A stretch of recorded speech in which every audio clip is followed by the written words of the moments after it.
What's up, tubers? Tio here, Simplistic Fishing, coming back at you tonight to do another lake breakdown. This time we're finishing up these Texas lakes. We're going to check out a lake called Hords Creek. Strange name, but looks pretty cool. Let's go check it out.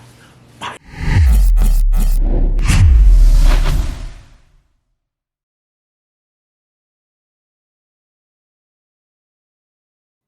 Well, like we always do, we always start on the Texas Park and Wildlife fishing page to see what we can find out about these lakes that we're breaking down, especially if we're fishing in the state of Texas. That's always going to be the first place that I go. Now, some of these other states, they don't have as good of websites. I wish they did, but Texas Park and Wildlife, you are the bomb. You guys do a great job, so thank you for all of it. Let's jump through and see what we can find out about this reservoir. We're looking at Hords Creek Reservoir.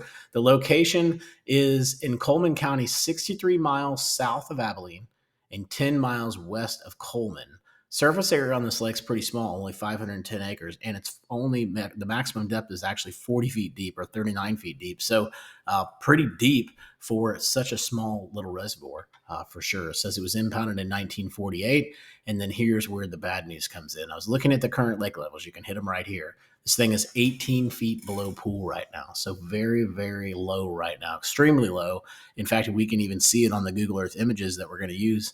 We can use the most current image because it's so low. So just beware. It's not a lake that you'd want to go out to after you watch this breakdown and go fish right now. I guess you probably could fish it, but it might be tough being 18 foot low. So just beware of that.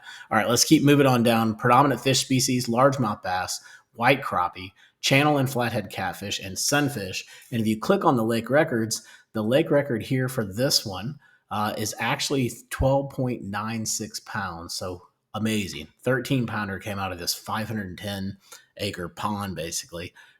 It was caught back in March 19th of 2011. So nice little spring bass for you. You go on down, talks about stocking history, all that good stuff. It does say that they have some contour maps that are available for the lake, but the good news is we can see all this stuff with Navionics. It didn't have a problem there. And then if we look at predominant species, you've got largemouth bass says that it's good.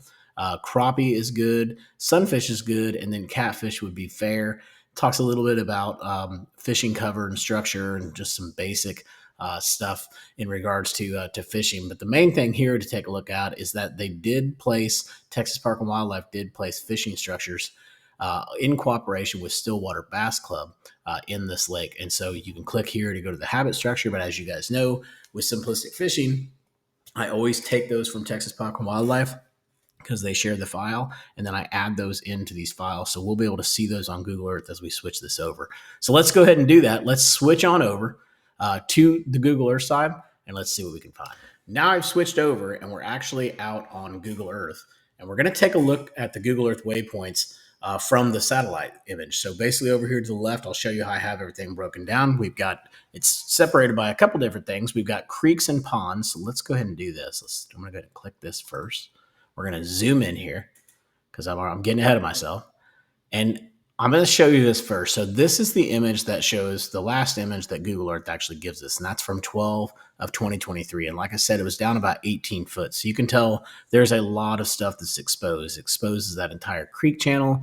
We can see where rocks are, brush, all kinds of good stuff. So that's the image that we're going to use. But if you wanted to see what this would actually look like at normal pool, which I would imagine about right in here. So back in 2022, at least this says it was in 2022, the water was actually at a decent level. And you can tell that this brings in all these waypoints that we're going to talk about. It brings them all into play. Now, right now, with it being 18 foot low and pretty much being 50% full, there's a lot of waypoints that are basically going to be out of the water, but we're still going to talk about them. I want to run them through with you. And that way, when the water does come back to full pool, you have some pretty good stuff to look at. So let's go ahead and separate this out. First off, we've got creeks, channels, and ponds. I didn't see any ponds in here. At least I don't think I have any marked here, but we did have those really good creek channels. So you can see here, if I draw that water back down, now we can see exactly where those channels are. So they're right here and they're right here. And you're like, why do you mark those? Well, one, it's really important to know where the creek channels are for sure.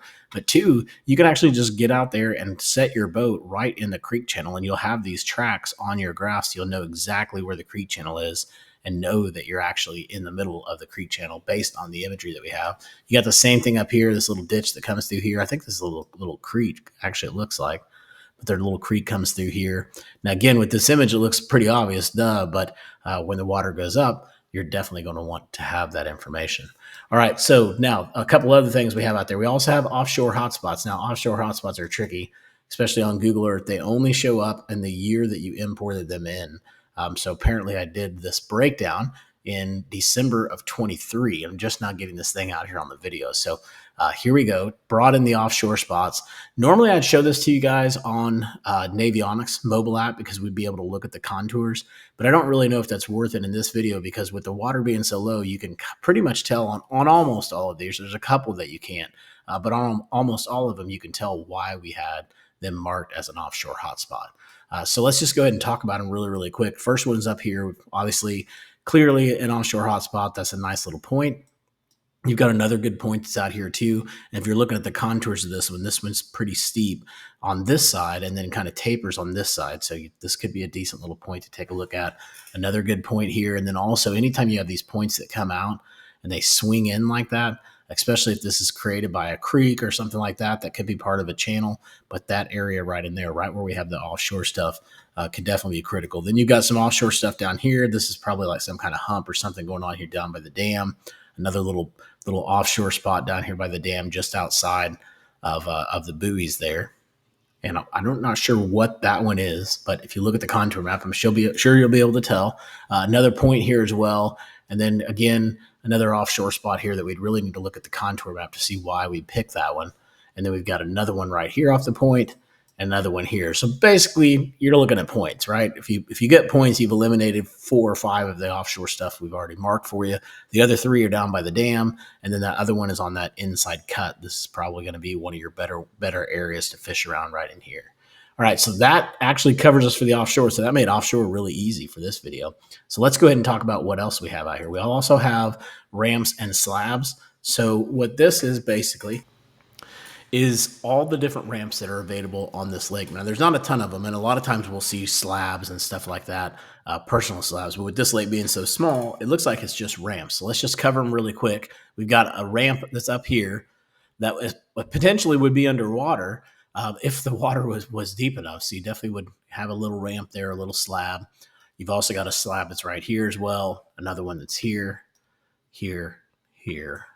right there, and way up there. So we've got all the slabs marked. You're like, why are you marking the ramps and the slabs? Well, one, always good to know where they're at in case of emergency, know where your closest ramp is. But 2, that can actually be a pattern. So you could check out that pattern like in the late spring or even, I wouldn't say early spring, but definitely like late springtime.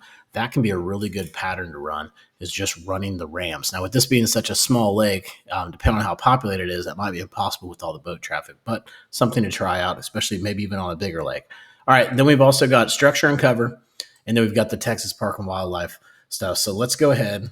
This is a weird one. Usually I start at the dam, we work our way up. But with this being so small, we'll just point all this out. So we're talking about structure and cover now.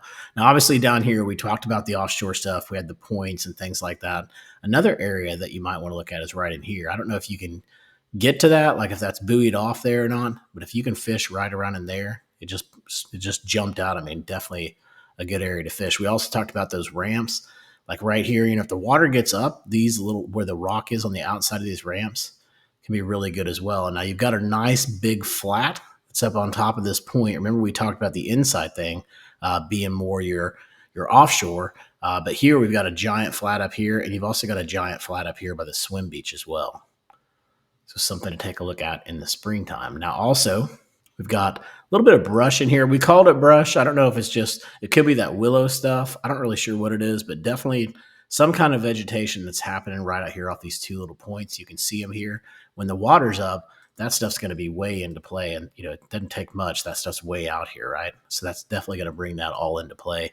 That ramp that was back there, it's totally covered with water now. That little area that I told you to fish around looks like it's buoyed off, but maybe there's a way to get in there or to get close to it, just by flipping in there and stuff like that. So some good stuff. Here's the flats that are up here that we were looking at. So definitely some possibilities in this lake for sure. Let's draw this back up. Let's keep going. This is the brush we talked about. Got that little creek that came back there as well. I thought I had this all selected. I'm going to select it all so we have everything. There are some flats back here, but again, the water's got to come up in order for those to come into play. And then we talked about the point there being the offshore stuff.